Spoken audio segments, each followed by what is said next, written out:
மாநிலம் மலப்புரம் மாவட்டம் வண்டூர் பகுதியில் வசிக்கும் ஒருவருக்கு நிபா வைரஸ் தாக்கியது உறுதி செய்யப்பட்டுள்ளது. இதைத் தொடர்ந்து கேரள அரசு காட்டு முண்டா என்ற இடத்தைச் சுற்றி பாதுகாப்பு வேலி அமைத்து யாரும் வெளியே செல்லாதவாறு தனிமைப்படுத்தப்பட்டுள்ளது. அதேபோல் பொதுமக்கள் யாரும் முகக்கவசம் இல்லாமல் நடமாட தடை விதிக்கப்பட்டுள்ளது. மலப்புரம் மாவட்டம் நீலகிரி மாவட்டத்தை ஒட்டியுள்ளதால் எல்லைகளில் சுகாதாரத்துறையினர் தீவிர கண்காணிப்பில் ஈடுபட்டுள்ளனர். தாளூர், சேரம்பாடி நாடுகாணி, பாட்டவயல். கேரளா மாநிலம் மலப்புரம் மாவட்டம் வண்டூர் பகுதியில் வசிக்கும் ஒருவருக்கு நிபா வைரஸ் தாக்கியது உறுதி செய்யப்பட்டுள்ளது. இதைத் தொடர்ந்து கேரள அரசு காட்டு முண்டா என்ற இடத்தைச் சுற்றி பாதுகாப்பு வேலி அமைத்து யாரும் வெளியே செல்லாதவாறு தனிமைப்படுத்தப்பட்டுள்ளது. அதேபோல் பொதுமக்கள் யாரும் முகக்கவசம் இல்லாமல் நடமாட தடை விதிக்கப்பட்டுள்ளது. மலப்புரம் மாவட்டம் நீலகிரி மாவட்டத்தை ஒட்டியுள்ளதால் எல்லைகளில் சுகாதாரத்துறையினர் தீவிர கண்காணிப்பில் ஈடுபட்டுள்ளனர். தாளூர், சேரம்பாடி நாடுகாணி, பாட்டவயல். தென் ஆப்பிரிக்க தேசங்களில் வரலாறு காணாத வறட்சி நிலவி வருகிறது. அந்த நாடுகளின் தரவுப்படி கடந்த 40 ஆண்டுகளில் இது மாதிரியான வறட்சியை எதிர்கொண்டது இல்லை என தெரிவிக்கப்பட்டுள்ளது. இந்த நிலையில் உணவுப் பஞ்சத்தை எதிர்கொண்டுள்ள மக்களுக்கு உதவும் வகையில் கடந்த சில வாரங்களுக்கு முன்னர் சுமார் 700 வன உயிரினங்களை கொல்ல உள்ளதாக நமீபியா அறிவித்தது. இதில் 83 யானைகளும் அடங்கும். அந்த காட்டுயிர்களின் இறைச்சியை மக்களுக்கு விநியோகிக்க திட்டம். இந்தச் சூழலில் ஆப்பிரிக்க நாடான ஜிம்பாப்வேவும் நமீபியா வழியில் அதே திட்டத்தை முன்னெடுத்துள்ளது. அந்த வகையில் தேவைப்படுபவர்கள் யானைகளை வேட்டையாடலாம். அதற்கான அனுமதி வழங்கப்படும். அதேபோல அரசு தரப்பிலும் மக்களுக்கு இறைச்சி வழங்கப்படும் என ஜிம்பாப்வே தேசிய பூங்காக்கள் மற்றும் வனவிலங்கு மேலாண்மை ஆணையத்தின் செய்தித் தொடர்பாளர் டினாஷே பராவோ தெரிவித்துள்ளார்.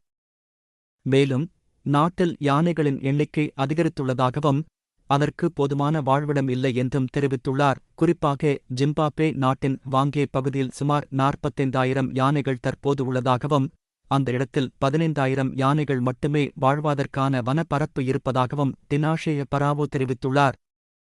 சென்னையை அடுத்த போரூர் கொளப்பாக்கத்தைச் சேர்ந்த பிரதாப் செல்வம் சங்கீராணி தம்பதியரின் மகள் பிரெஸ்லி ஷேக்கினா, வயது 13, அங்குள்ள வேலம்மாள் பள்ளியில் 8ஆம் வகுப்பு படித்து வருகிறார்.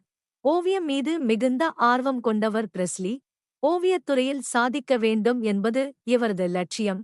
பிரதமர் மோடி மீது அவருக்கு கொள்ளை பிரியம் என்பதால் அவரது 74வது பிறந்த நாளை முன்னிட்டு சிறுதானியங்களைக் கொண்டு அவரது படத்தை பிரம்மாண்டமாக வரைந்து உலக சாதனை படைக்க விரும்பினார். இதற்காக தொடர்ந்து பல நாட்கள் பயிற்சி பெற்று வந்தார். இதைத் தொடர்ந்து கடந்த ஞாயிற்றுக்கிழமை பள்ளி வளாகத்தில் 600 சதுர அடி பரப்பில் 800 கிலோ சிறுதானியங்களைக் கொண்டு பிரதமர் மோடியின் உருவத்தை பிரம்மாண்டமாக வரைந்தார். தொடர்ந்து 12 மணி நேரம் வரைந்து உலக சாதனை படைத்துள்ளார். தொடர்ந்து 12 மணி நேரம் இடைவிடாமல் வரைந்த மாணவி பிரெஸ்லியின் இந்த மாபெரும் முயற்சியே யூனிகோ உலக சாதனை நிறுவனம் மாணவர் சாதனை பிரிவின் கீழ் உலக சாதனையாக அங்கீகரித்துள்ளது. தெலங்கானா மாநில தலைநகர் ஐதராபாத்தில் நேற்று அதிகாலை 5 மணி முதலே விநாயகர் சிலைகளை பல பகுதிகளில் இருந்து ஊர்வலமாக கொண்டு சென்று அங்குள்ள உசைன் சாகர் உள்ளிட்ட பல்வேறு ஏரிகளில் கரைக்கப்பட்டன. கைரதாபாத், பாலாப்பூர் உள்ளிட்ட பகுதிகளில் வைக்கப்பட்டிருந்த மிக உயரமான விநாயகர் சிலைகள் உட்பட சுமார் 1 அடியரம் உள்ள சிலைகள் வரை பொதுமக்கள் உற்சாகமாக அவரவர் வாகனங்களில் ஊர்வலமாக கொண்டு சென்று ஏரிகளில் கரைத்தனர். மிகப்பெரிய விநாயகர் சிலைகளை கரைக்க ராட்சத கிரேன்கள் ஏற்பாடு செய்யப்பட்டிருந்தன. ஹைதராபாத் பண்ட கூடா பகுதியில் வைக்கப்பட்டிருந்த மிக பிரம்மாண்டமான விநாயகர் சிலையின் கையில் வைக்கப்பட்டிருந்த மெகா லட்டு பிரசாதம் நேற்று ஏலம் விடப்பட்டது. அப்போது அதே பகுதியைச் சேர்ந்த கிரேட்டர் கம்யூனிட்டியினர் ஒன்று சேர்ந்து 1.87 கோடி ரூபாய்க்கு லட்டு பிரசாதத்தை ஏலத்தில் எடுத்தனர். விளையாட்டு வீரர்களுக்கு ஏற்படும் காயங்களை கண்டறியும் வகையில் செயற்கை நுண்ணறிவுடன் ஏஐ கூடிய ஸ்கேனர் கருவியை சென்னை ஐஐடி விஞ்ஞானிகள் கண்டுபிடித்துள்ளனர். விளையாட்டு வீரர்களுக்கு ஏற்படும் காயங்களை துல்லியமாக கண்டறியும் வகையில் செயற்கை நுண்ணறிவு ஏஐ தொழில்நுட்பத்தில் இயங்கும் புதிய அல்ட்ராசவுண்ட் ஸ்கேனர் கருவியை சென்னை ஐஐடி உருவாக்கியுள்ளது. பேராசிரியர் அருண் கே திட்டை தலைமையிலான ஐஐடி விளையாட்டு அறிவியல் ஆய்வு சிறப்பு மைய ஆராய்ச்சியாளர்கள் இதை கண்டுபிடித்துள்ளனர். எளிதில் எடுத்துச் செல்லக்கூடிய இந்த கருவி மூலம் வீரர்களின் உடலில் ஏற்பட்ட காயங்களை மட்டுமின்றி அதன் பாதிப்பு எந்த அளவுக்கு பரவியுள்ளது, காயமடைந்த வீரரை தொடர்ந்து விளையாட அனுமதிக்கலாமா அல்லது உடனடியாக மருத்துவ சிகிச்சைக்கு அனுப்ப வேண்டுமா என்பதையும் உடனே கண்டறியலாம். முற்றிலும் உள்நாட்டு தொழில்நுட்பத்தில் இந்த ஸ்கேனர் கருவி உருவாக்கப்பட்டுள்ளதாக AIT தெரிவித்துள்ளது. பழம்பெரும் நடிகை சேடி சகுந்தலா காலமானார். அவருக்கு வயது 84. தமிழ், தெலுங்கு, மலையாளம், கன்னடம் என பல்வேறு மொழிகளில் நடிகையாக திகழ்ந்தவர் சகுந்தலா. 1970ஆம் ஆண்டு ஜெய்சங்கர் நடிப்பில் வெளியான டி சங்கர் படத்தில் அறிமுகமானதால் அதன் பிறகு டி சகுந்தலா என்று அழைக்கப்பட்டார்.